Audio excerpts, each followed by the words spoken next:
E nesse momento tem um monte de gente lá na fila de um hospital querendo estar aqui, mas não pode. Tem alguém que está talvez até em casa, impedido, ele foi paralisado e não conseguiu chegar até aqui, porque hoje vivemos um período de ataques espirituais para que o povo não venha à casa do Senhor. De repente você está com vontade de vir para a casa do Senhor, aí chega alguém na sua casa na hora do culto.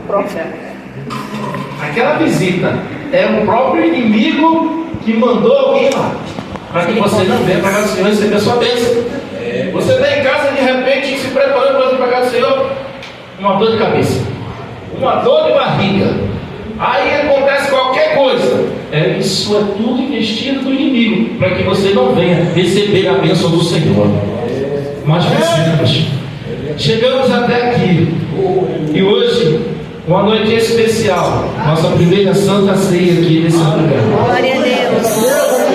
É um momento marcante para a igreja do Senhor. Adora o Senhor, porque essa aqui é a casa do Senhor. E hoje nós estamos iniciando mais uma Santa Ceia. E essa do ano é a quinta. Vencemos.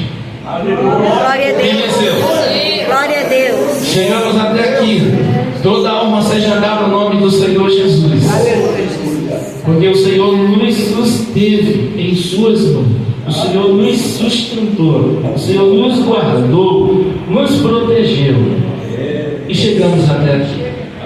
Abra sua Bíblia no Evangelho do Dr. Lucas, capítulo de número 15.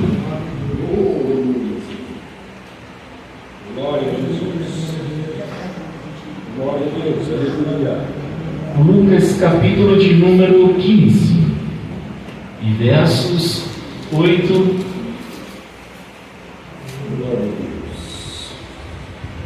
até o verso 10. Glória a Jesus.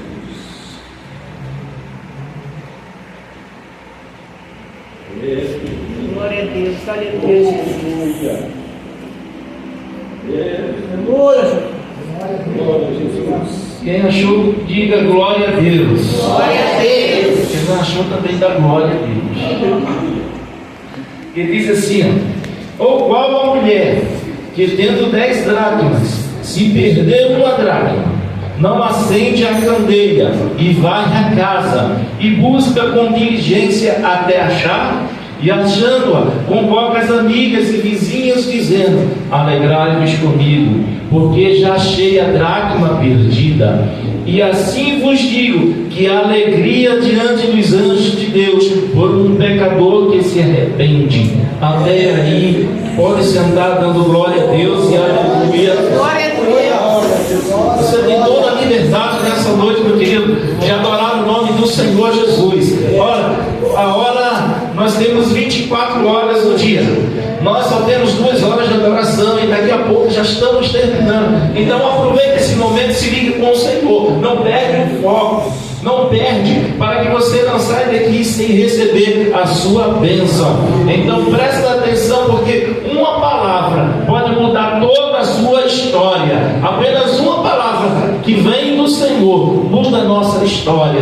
Queridos, o texto que nós estamos diante dessa noite é um texto muito conhecido da igreja, porém novo. Por que é novo? Porque a palavra do Senhor se renova a cada manhã. É feita uma fonte. Você tem uma fonte que ela é única, ela não muda de lugar, está lá, mas todo dia tem uma água nova. Nunca tem a mesma água, sempre é uma água nova. A palavra do Senhor é assim, é uma fonte inesgotável. E todos os dias que você precisar, você se alimentar dessa fonte, você beber dessa fonte, você vai continuar firme até a volta do Senhor Jesus. Porque o que o diabo está querendo nesses últimos dias é que você confunda a fonte de onde vai se alimentar. Tem muita fonte aí que não é de Jesus, não é a palavra de Deus, está tentando alimentar a noiva do Cordeiro. Mas quem é de Deus sabe discernir qual é a voz do Senhor e qual é a palavra de Deus.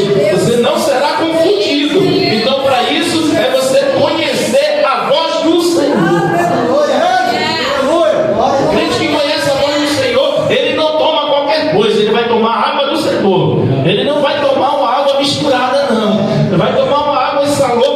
ele vai tomar água pura, que é a palavra do Senhor. Mas o que me chama a atenção é que Lucas mesmo sendo médico, como a história conta, ele não só era médico, mas também um grande redator. Ele era também praticamente um jornalista, porque ele via fatos e traduzia para a língua, não só para uma língua, mas também para alguém especial. Ele traduzia a história de Jesus, a quem ele se apaixonou. Ele não conviveu com Jesus, porque Lucas aparece 70 anos depois de Jesus, e ele agora ouve falar de Jesus através de Paulo. E quando Paulo estava numa fase difícil, porque Paulo estava preso, mas pregando Jesus, e o poder do evangelho era tão grande que mesmo Paulo preso, o que ele pregava se propagava pelaquela terra, e chegou o evangelho a Lucas, e Lucas começou agora a descrever, a perguntar, a investigar quem era Jesus. E ele agora começa a escrever. Ele começa a escrever, e ele não se contém com o que ele descobre sobre Jesus, e ele manda esses registros para um amigo chamado Teófilo. O texto vai dizer que, a história vai dizer que ele escreve ao seu amigo Teófilo não só o Evangelho de Lucas, como também o livro o mais pentecostal da Bíblia, que é o Atos dos Apóstolos, porque foi em Atos que começa a manifestação do Espírito Santo na igreja. Eu quero crer que esse mesmo Espírito manifeste em nosso meio nessa noite, em nome do Senhor Jesus. E Lucas, ele começa a descrever algumas histórias, mas as 3 histórias mais lindas que eu compreendo, que eu entendo e considero do Evangelho de Lucas, são a história dos 3 perdidos da Bíblia.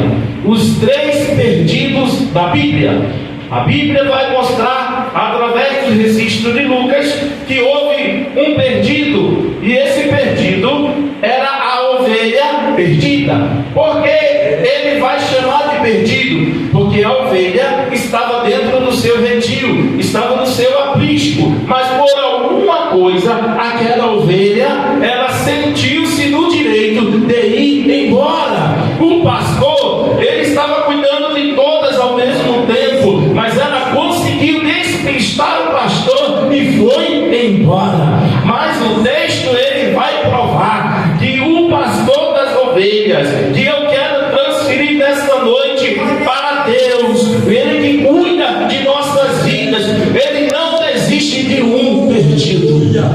Glória a Deus. O texto vai dizer que ele pega 99, deixa quietinha no aprisco, e ele faz o quê? Vai em busca daquela que se foi. Ele não desiste enquanto ele não encontrar, porque ele não só vai procurar a ovelha que se perdeu, mas ele vai com o intuito de achá-la.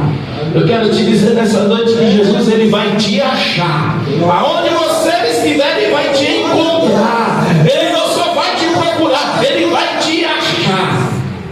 Uma coisa é procurar, outra coisa é achar.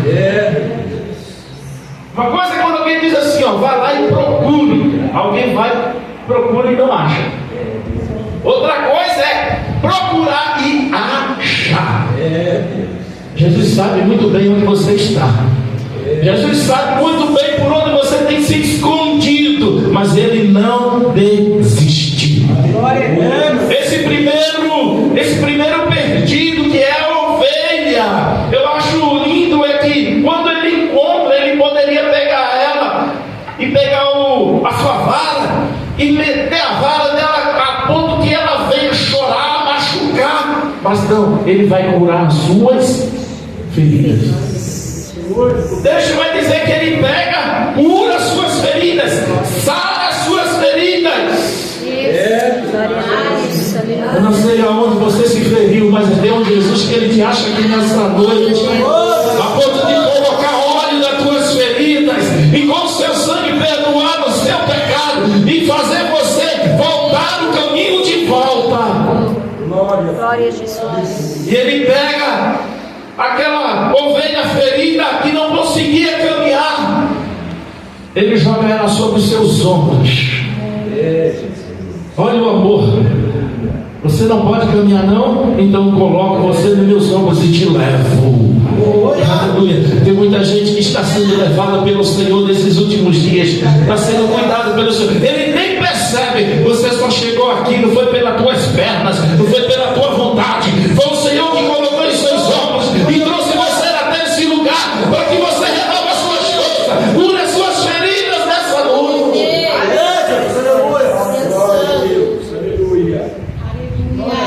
E coloca ela de novo no retiro. Ela agora está no seu lugar, onde ela nunca deveria ter saído. Mas o que me chama a atenção é que esse segundo perdido é uma dracma. A dracma era uma moeda grega antiga. E ela tinha um valor imenso, porque ela valia um dia de serviço. Hoje, se fôssemos, vamos fazer um comparativo. Hoje, praticamente, nós temos um salário mínimo aí que um dia de serviço é praticamente R$54. Então, era R$54 se fôssemos na nossa moeda.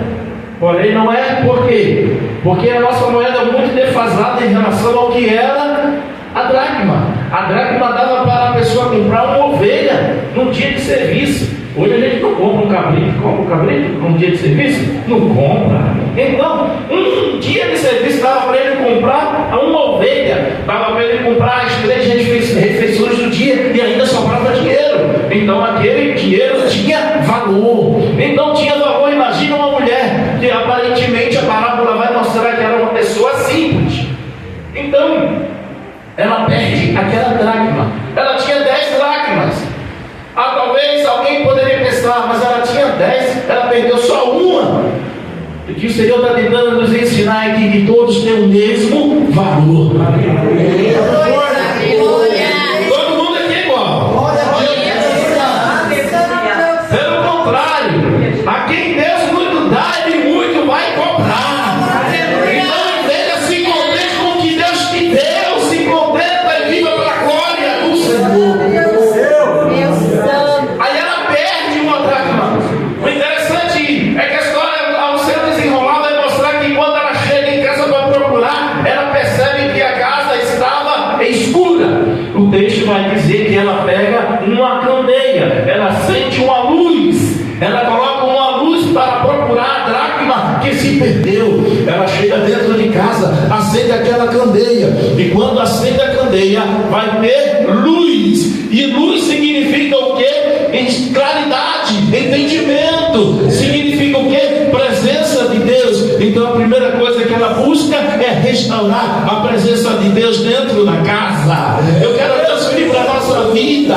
Tem muitas coisas que nós perdemos dentro de nós mesmos no caminhar da nossa caminhada. Nós vamos perdendo algumas coisas, irmãos, com o passar do tempo. Vamos nos acostumando a ficar um velho crente. E a pior coisa é o velho crente. Por quê? Porque ele continua no passado e Deus tentando transformar ele para o presente. Aí ele fica, eu era assim, eu fui assim, eu pregava, eu cantava, Deus me usava, e hoje, hoje eu só sou crente. O crente ficou velho. E você precisa ser renovado. Você era usado no passado, pode ser usado hoje. Você falava antes com o ministério do Senhor, você pode falar hoje. Você pode deixar a sua vida ser usada por Deus hoje. Então se renove.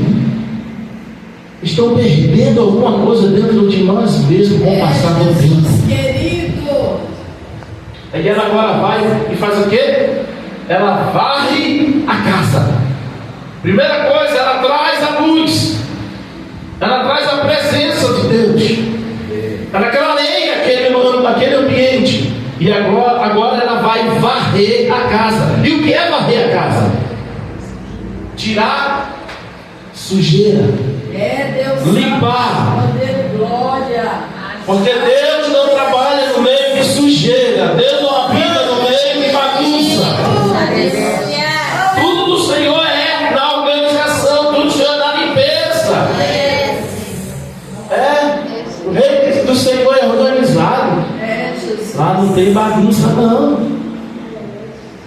E gosta disso de bagunça, é o diabo. Tanto que o nome lá é o quê? Maria, o quê?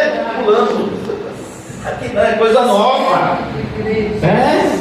Presta bem atenção. Ela vai varrer a casa. E quando ela está varrendo a casa, diz que ela pede ajuda. Ela vai lá, varre.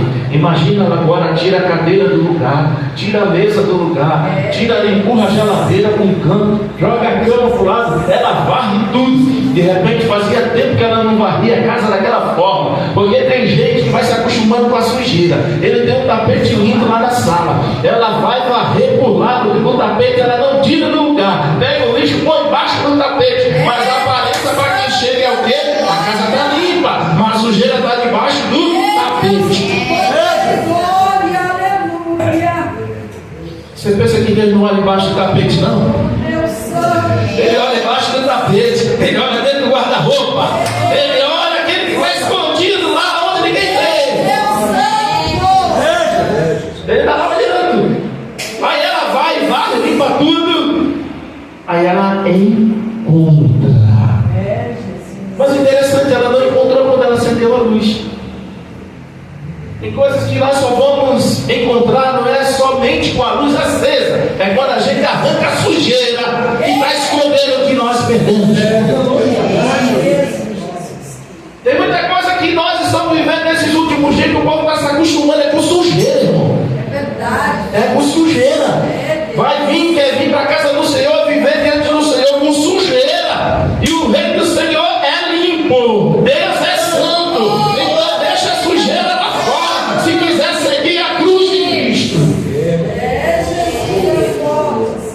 Eu não posso seguir a Cristo com a minha sujeira. Não. Jesus chega para o jovem rico e o jovem vai responder ao que o jovem rico pergunta para ele. Ele queria saber sobre o reino do céu, ele queria saber sobre a salvação. Aí Jesus olha para ele e Jesus enxerga o coração daquele homem, que o coração dele era preso às coisas terrenas. Aí Jesus olha e diz o quê? Pega tudo que tu tem, faz o quê? Divide com todo mundo aí, ó. E segue. Mas peraí, Jesus. Porque Jesus falou da lei. Eu já sei, Senhor. Mas Jesus já sabia que eles conheciam a lei. Aí Jesus vai direto na ferida dele, porque estava prendendo ele. Eram as coisas da terra. Aí ficou difícil para ele, porque o coração dele estava preso às coisas da terra. Tem muita gente que está assim. Eu quero seguir Jesus, mas eu não largo a sujeira. Deus escrevendo. Não quer largar o eu, não quer largar a sua vontade, o seu modo de ser. A Bíblia diz que aquele que nasce de novo é guiado pelo Espírito Santo. Agora não vive, mas o seu eu. Agora é Cristo que vive em você. Então o teu eu morreu. Porque o crente vem e vem. Eu sou assim. Porque eu sou assim. Você não é nada. Aceitou Jesus, agora é Cristo que vive em você. Agora deixa ele transparecer ao mundo que você é de Cristo. É verdade. Glória a Deus. Larga a sujeira. Larga a sujeira, porque com sujeira a gente vai chegar na porta do céu. Vai ser como, sabe aquela bola que a gente está torcendo para que o jogador faça o gol? Aí ela vai, bate na trave, e vai embora e não entra. A mesma coisa vai ser o crente que vai com sujeira. Ele vai, chega na porta do céu, Senhor, peraí, vou fazer um checklist. Você lembra daquele cara crachá que passava lá no Praça é Nossa? Cara crachá, o cara olhava, deixa eu ver se é você mesmo. No céu vai ter cara crachá. Deixa eu ver se é você mesmo. Só que ele vai olhar para ele, vai olhar nossas ações. Tudo que nós fizemos está sendo registrado lá no céu. Você não registra aqui, mas lá no céu tem um diário da nossa vida. E quando chegar lá, ele vai olhar e pastor Moisés, você não perdoou. Não. Mas eu posso dizer, Senhor, eu fui bonzinho, eu dei esmola, Senhor, eu ajudei, eu cantei, Senhor. Não, mas você não perdoou. Você fez tudo, mas você andava falando mal dos outros. Não, mas Senhor, dava glória a Deus e aleluia. Não. Você desejou mal ao seu próximo. arrependeu. Glória a Deus, te arrependeu. Vai ter um cara que era chamar. Então pegue a sua bagagem, se livre dela, porque a trombeta pode tocar hoje. E como vai ser?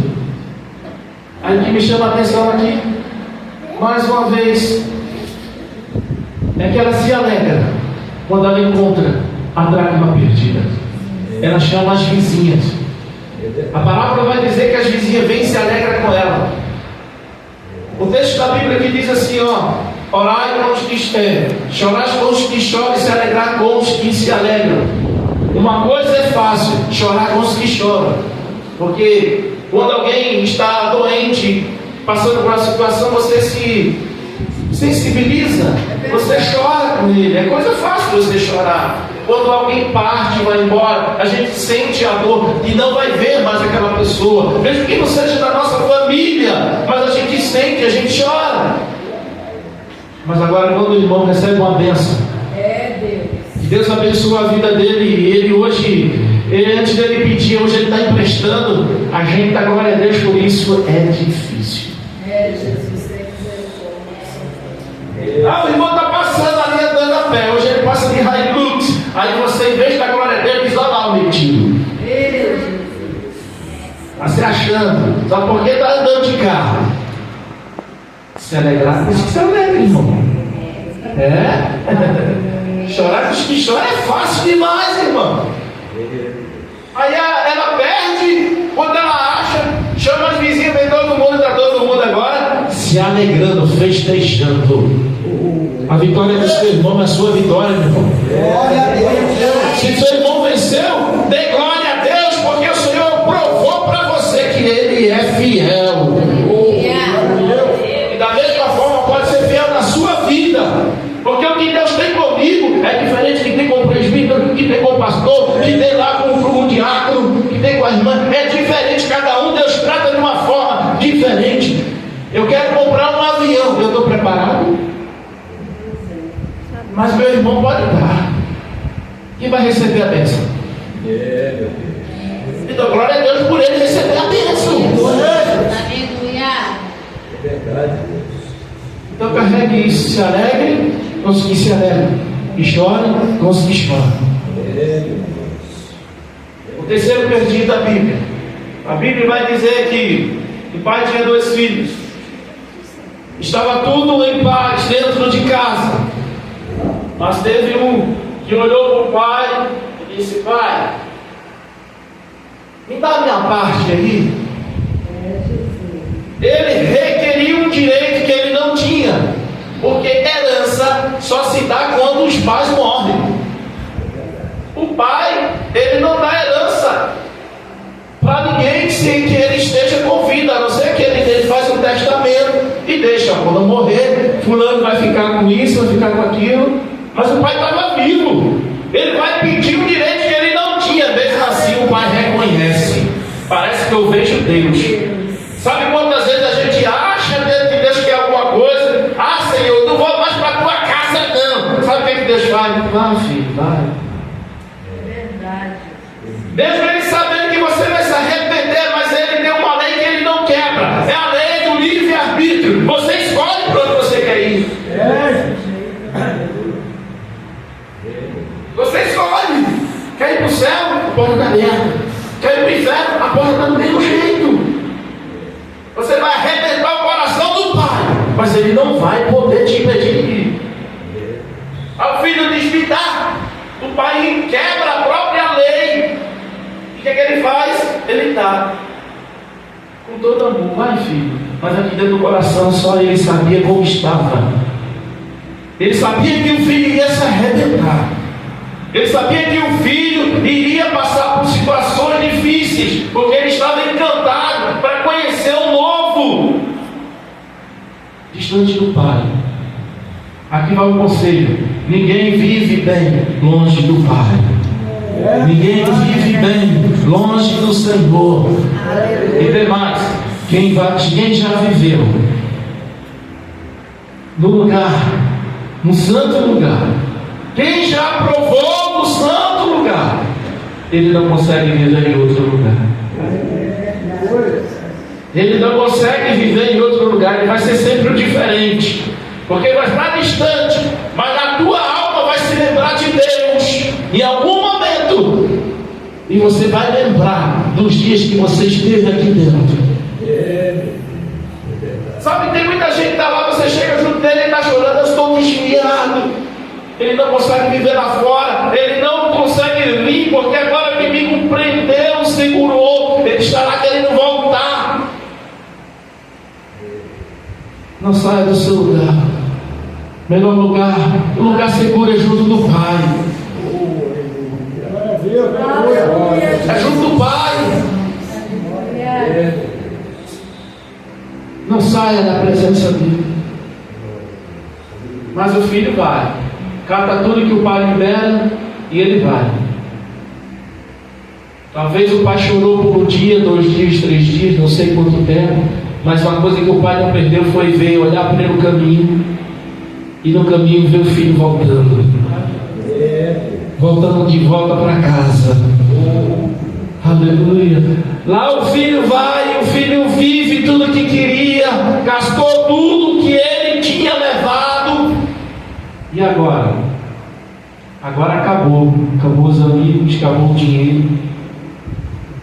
E aonde ele está? No meio de porcos. Mas eu louvo ao Senhor que o Deus que nós servimos é um Deus de segunda chance. É um Deus de uma nova oportunidade. Deus sempre dá uma nova oportunidade a quem deseja ter um caminho de volta. Quer fazer o caminho de volta? Tem uma nova oportunidade no Pai. Aí tem que o filho faz. Lembra do Pai. Só que o que me chama a atenção não é que é só que ele lembra do Pai, não. É que ele se levanta do lugar onde ele estava, porque tem muita gente que está lembrado do Pai, mas não consegue sair do lugar que está. E eu peço ao Senhor que Ele dê força àqueles que caíram, que se levante. Quando você vê alguém caído, não aponte não, mas ore para ele receber força do Senhor, sair daquele lugar de lodo, daquele lugar do porco. Aí ele sai, ele se levanta, sai do lugar, porque ele reconhece, e ele agora lembra do Pai. O que ele faz agora? Ele faz o caminho de volta, ele volta para casa. E a história vai dizer que quando o pai olha, o pai se alegra, o pai vai lá e abraça, o pai nem conta a história que o que ele perdeu, porque tem gente que começa a sair da igreja aí, ó. Há um problema muito sério, é o filho que ficou em casa. Você já prestaram atenção na parábola? O filho que saiu, tudo bem, a gente sabe que ele errou, que ele pecou, mas o filho que ficou em casa não se contenta, porque o filho estava morto, estava perdido, voltou para casa. Tem muita gente assim, não se alegra porque o irmão voltou. É verdade. Você deveria fazer festa, porque o pai faz festa. Quando ele volta, o pai faz o quê? Ó, prepara aí, prepara que a gente vai fazer um churrasco. Mata o melhor cordeiro que tiver, traz roupas novas, vestido novo, traz anel, traz sandálias novas. Deus dá tudo novo àquele que se arrepende e volta para casa. Ele recebe tudo novo. E aquele filho recebe a festa, o abraço do pai, o amor do pai. Enquanto o irmão está de cara feia, desse tamanho, reclamando. Deus tremendo e poderoso. Aí a gente vai chegar ali. O filho volta para casa. Agora vamos à mensagem.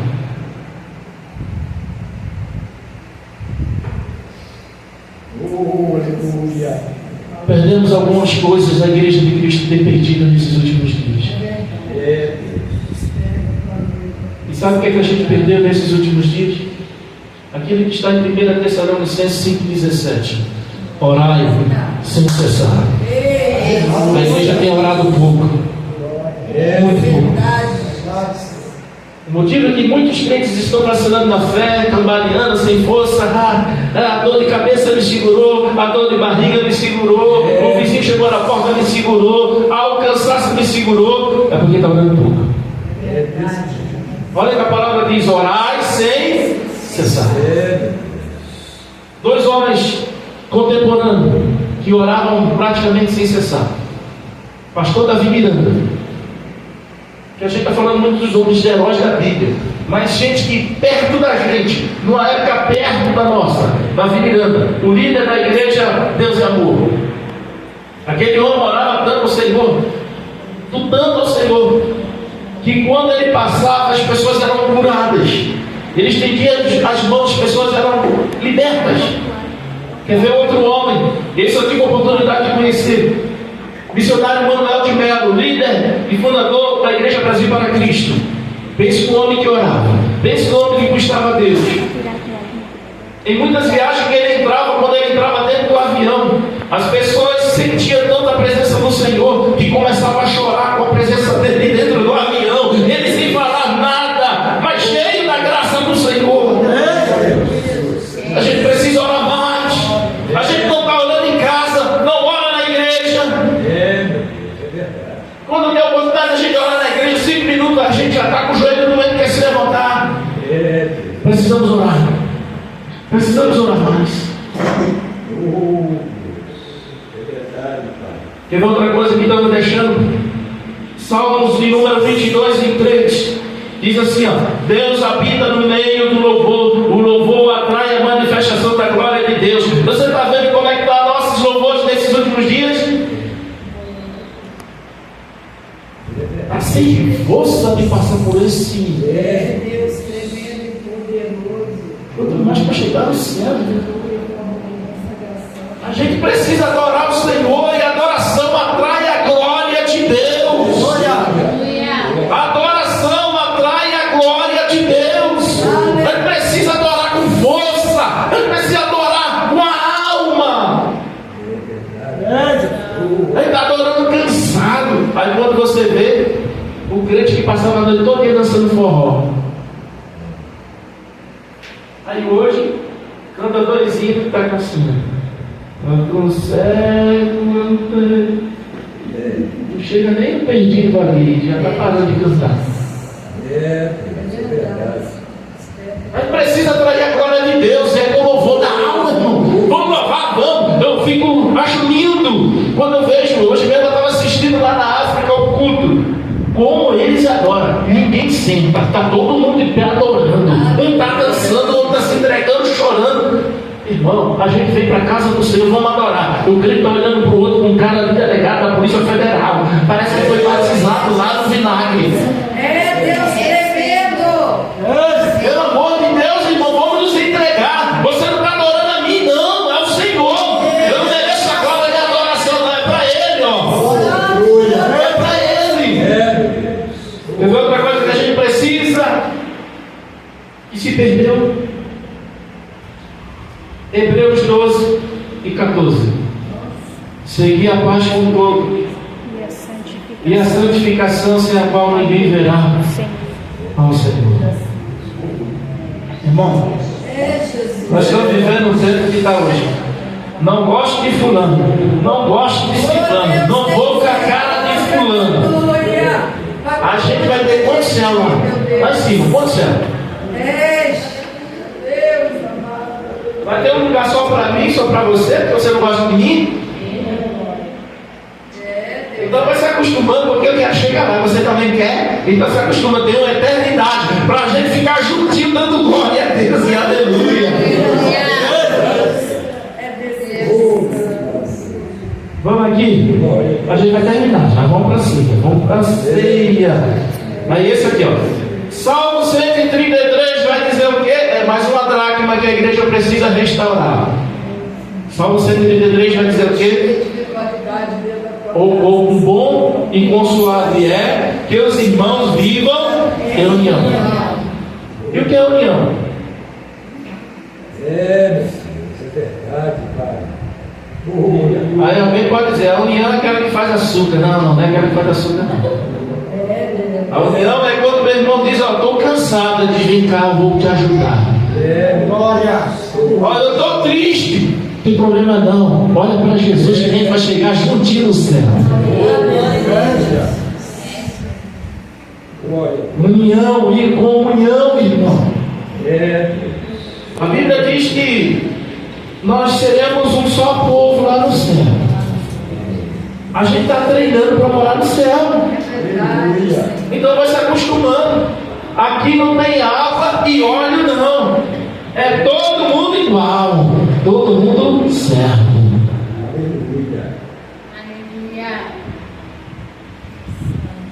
Vamos concluir agora. Mateus 20, 27 e 28.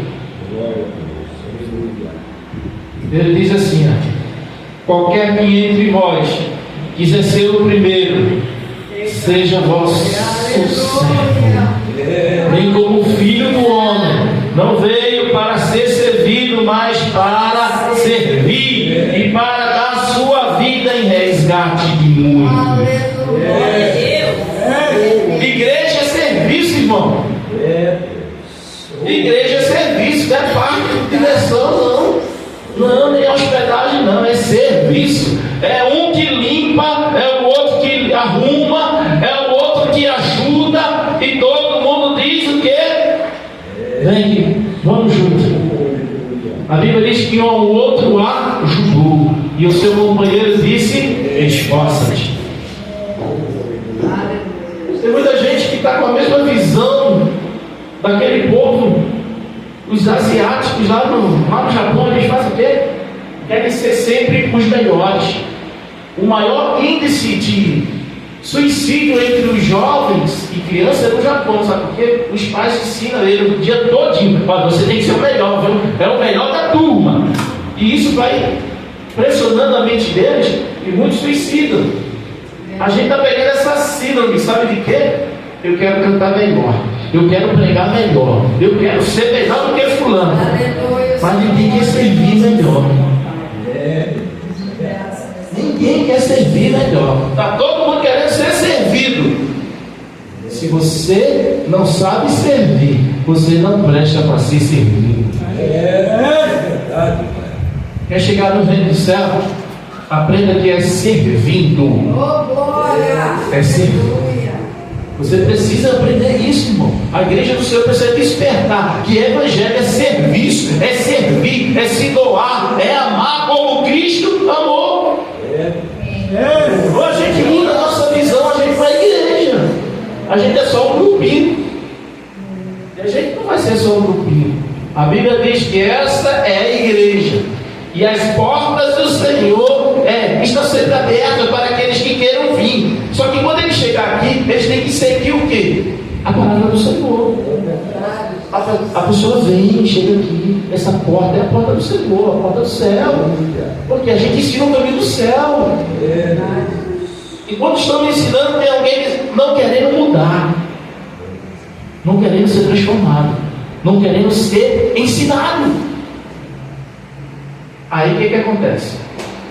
Ele se torna o quê? Ele deixa de ser ovelha.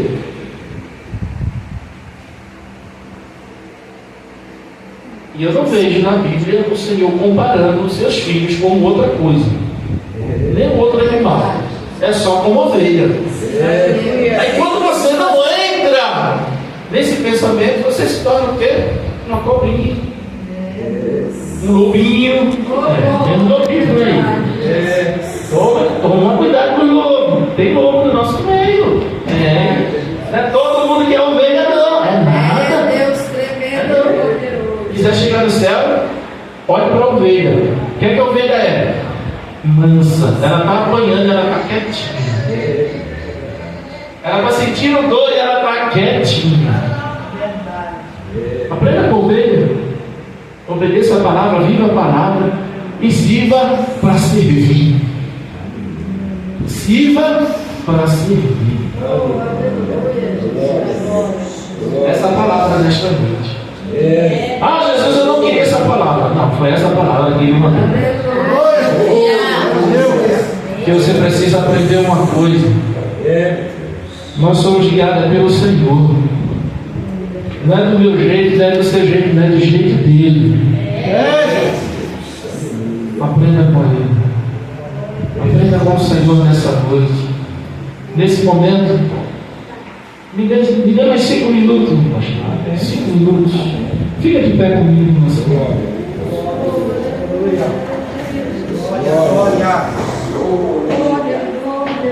Glória a Jesus. Louvado seja. Talvez você possa dizer, pastor, você veio hoje com uma vara.